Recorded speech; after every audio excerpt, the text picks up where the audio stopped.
Hi guys! Welcome to my first ever seryosohin mag-voice over. Charis. Yes, opo, into vlogging na naman ang Mima na to.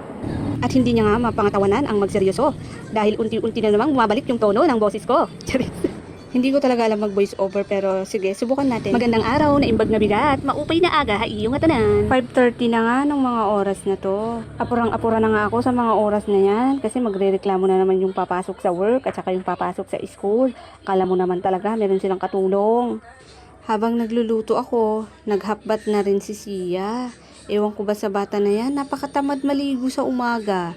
Samantalang noon, hindi pwedeng hindi ka maliligo sa umaga. Kasi bukod sa masasabihan ka ng classmate mo na hindi ka naligo, aba, sinturong ka sa nanay or tatay mo. Sasabay ko na nga rin iluto yung ham na 3 piraso lang kasi ulam lang naman ni Sia.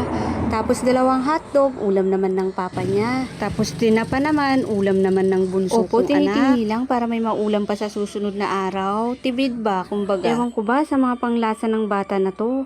Si Sia ayaw sa isda. Si Saki naman gustong gusto sa isda. Pero pareho namang gusto nila ang manok. Yung karne, tsaka yung ibang klaseng frozen, ayaw na nila. Yang ham lang ang gusto ni Sia sa frozen. At yung chicken nuggets. Ang aarte nga ng mga bata ngayon. Noon wala ka talaga karapatang magreklamo sa ulam. Kasi noon kahit ayaw mo ng ulam, pipilitin mong ubusin. Naalala ko pa noon, nakahawak ako sa isang basong tubig. Kasi kada subo ko, iinom ako pag ayoko ng ulam. Pero ngayon, ang sasarap na ng mga nakahain pero ayaw nilang minsan kumain. Minsan naman kasi kasalanan din natin. Hindi natin sila sinanay, nakainin kahit ayaw nila. Kasi naman, spoiled nga ni. Kung hindi sila kumain, ilulutuin mo na lang yung gusto nilang ulamin. Hay, naku, ang daming reklamo. Kasalanan mo din naman. Sobrang spoiled kasi ng mga bata ngayon. Mapapasabi ka na lang, kaka-gadgets nila yan. Samantalang, ikaw din naman ang nagbigay ng gadgets sa kanila, be. Minsan kasalanan din nating mga magulang, i-spoil natin sila. Kagaya na lang yan, grade 3 na siya pero binibihisan ko pa rin siya. Hindi niya pa rin kaya magbihis mag-isa. Nakakainis. Samantalang noon sa akin, kinder pa lang, naglalaban na ako ng uniform ko. Oo be, kinder kasi kinder ako, nag-abroad na yung nanay ko. Palagi ko naman napapagalitan yan. Sabi ko matuto ng mag-ayos ng sarili. Kasi hindi laging nandito ako or si papa niya. Hindi ko na nga napansin na nakikita pala yung boxer short ko dyan. Diyan nga ay kakain na sila. Pero ako, tignan nyo, aligaga pa rin ako sa kusina. Kasi naman, kailangan ko munang tapusin lahat ng gagawin ko. Kasi pupunta pa ako dito sa aming munting store. Opo, ako ang nagbabantay pag weekdays. Pero bago yan, magtitimpla muna ako ng coffee ko na 3-in-1 Sunmid Coffee. Tapos iinumin ko yan pag malamig na. Ako lang ba? Yung ganan? Magkakape? Pero iinumin pag malamig na. Fast forward nga, dito nga ay nagkukupin na ako ng mga nilabhan ko nung nakaraan. Nung nakaraan pa yan. Ako na lang din ang magliligpit. Kaya niligpit ko na ngayon. Kasi kung hindi ko pa tutupiin yan ngayon, aba forever na yang nandyan. Dito nga ay nagpabebe ang aking bebe boy. Gusto niya ring magpatali ng hair kasi akala niya kasama siya sa school. Pero hindi siya kasama. At dito nga ay magngangawa siya kasi happy na siya.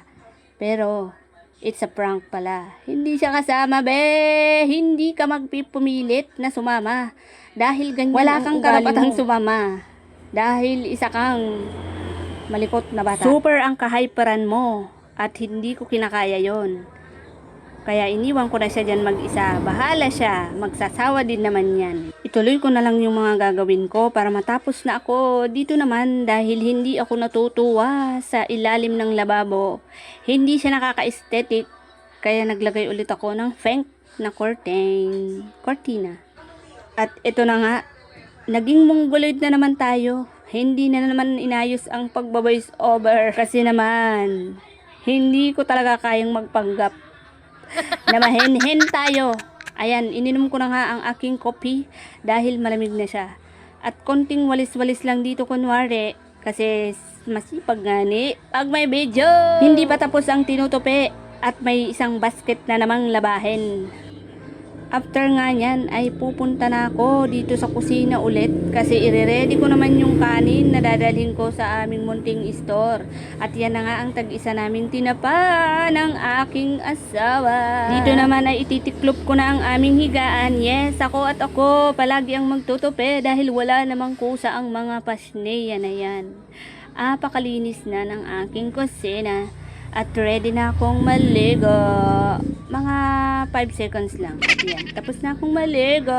Sabi ng kapatid ko, pa-video-video ka pa dyan. Ako naman ang naghugas. Kunwari ka pa na ikaw ang naghugas. Pero ako naman ang naghugas. Charis. Dapat lang. Huwag kang kumain kung ayaw mong maghugas ba. Ayan nga at nag-skincare na tayo dyan. Naglepestek lang ako ng kaunti. Tapos naglagay ako ng sunblock ng Brilliant. At dito naman, inaasikaso ko na si Saki. Kasi ihahatid ako ng tito niya. Kasama siya, syempre. Alam naman maiwan siya dito. Paalis na nga kami dito. Pero dahil nanay tayo, paalis na lang. Kung ano-ano pang maiisipang ihimis. Naisipan ko pang magwalis talaga. Aalis na lang nga ang babae na ito. Ayan, paalis na kami dyan. Pero bumalik ako dyan. Kasi syempre, maiwan ang cellphone ko. At nandito na nga kami sa aming munting store. At tignan nyo. Tignan nyo ang bata na yan. Na para bang meron siyang bahay doon sa likod. At nagdiretso na talaga siya doon sa likod. Makikipaglaro na siya kay Syra. Gustong-gustong kalaro si Syra kahit lagi naman siyang kinakagat. At open na nga ang aming munting store. Salamat sa panonood!